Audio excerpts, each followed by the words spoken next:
Danielle Inks, and come here. I want to introduce you.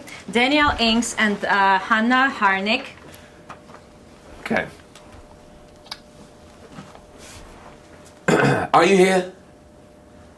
Don't be afraid. Are you here? I'll help you. Don't be afraid. I'm a doctor. I'm a widower. I saw them on the embankment, the mother and daughter. They look like sisters. In our country, women don't give births so early. The girl was learning to ride a skateboard. It was so touching how her mother would catch her. Then the girl sped up and was carried away towards the river. There's a rather high embankment there and no barrier. She was flying straight towards the water, but I managed to catch hold of her and hold her tightly until the woman reached us. She was terribly grateful. She thanked me and everything, and then something frightened her and she abruptly led the child away. I understood that. They were from Ukraine. They had those symbols on them, on their hands everywhere. They're so funny, these Ukrainians.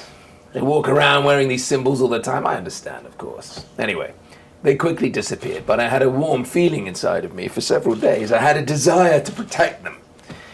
I regretted not catching up with them, not getting to know each other. I'm a widower. I have a free apartment.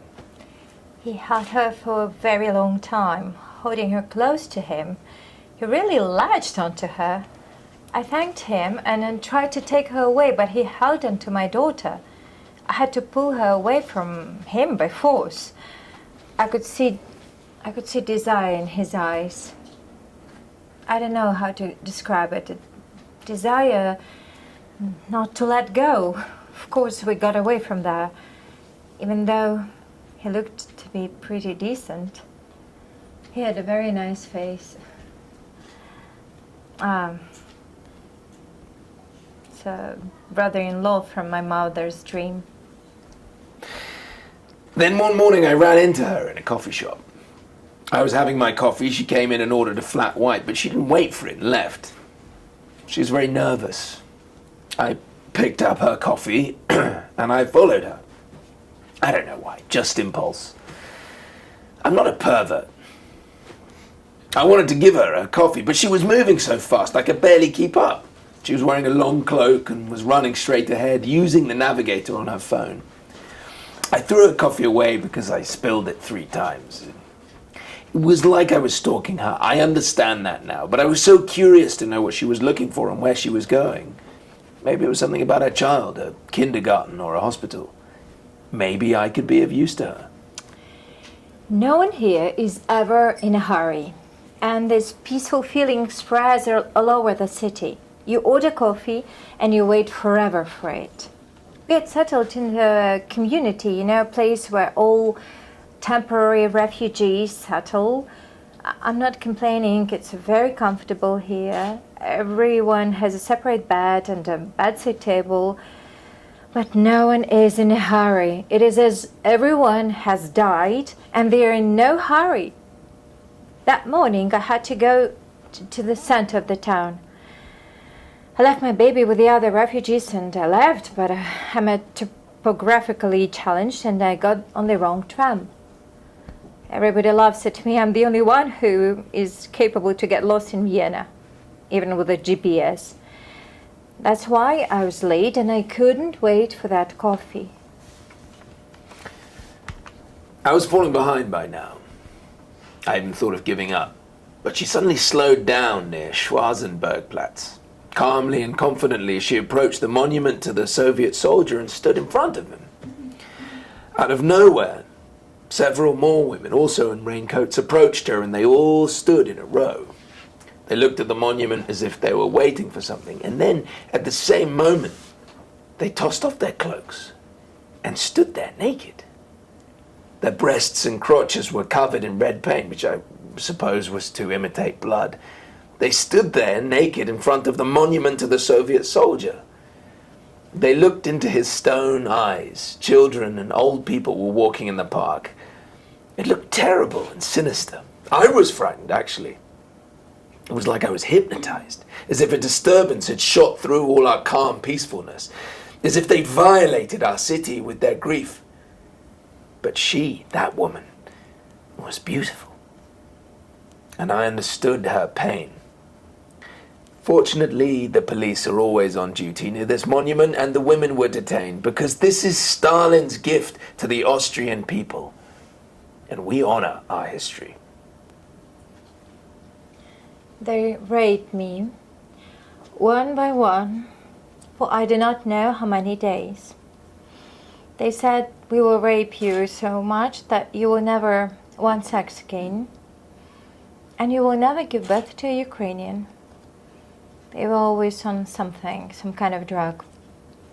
I know police or appeals worked on them, nothing human. At a certain point, I stopped shouting and pleading, and I separated myself from my body. And I watched as they raped me from a little bulb from the ceiling in the basement. There was this little blue lamp there. I held onto it tightly. The last time was particularly cruel, but you don't need details. How you do? Well, they used bottles and put out cigarettes on my body. They anticipated their retreat. Before fleeing, they set the mattress on fire and locked me inside. Luckily, it was very dim and there was no air. So the mattress smoldered, but it never caught fire. I got a little queasy, and because of the smoke, I saw diseased relatives from my grandmother's photo album. They came to life. They leaned over me. When I came to my senses, I was in the hospital. My daughter was with her grandmother in the village at this time. She's fine.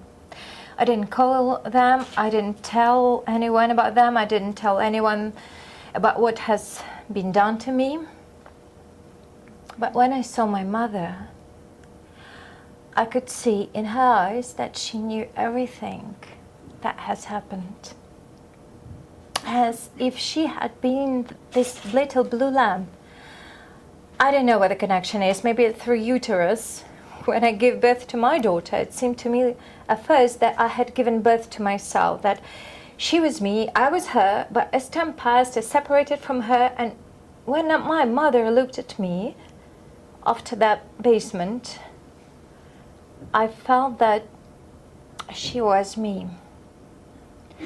It's a terrible feeling that I don't want to feel ever again. I wanted to be separate. That's why I went to Europe.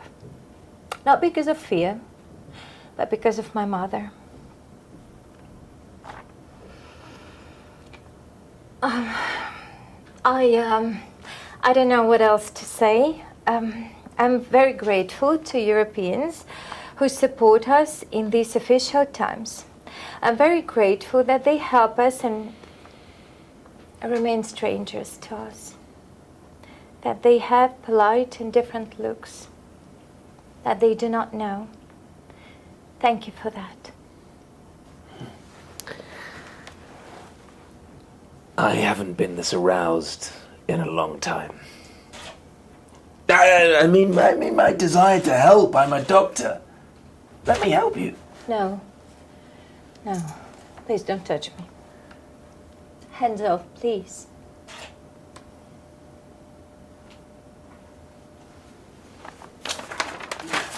Green Corridors by Natalka Varashvili and British actress Danielle Inks, Australian actress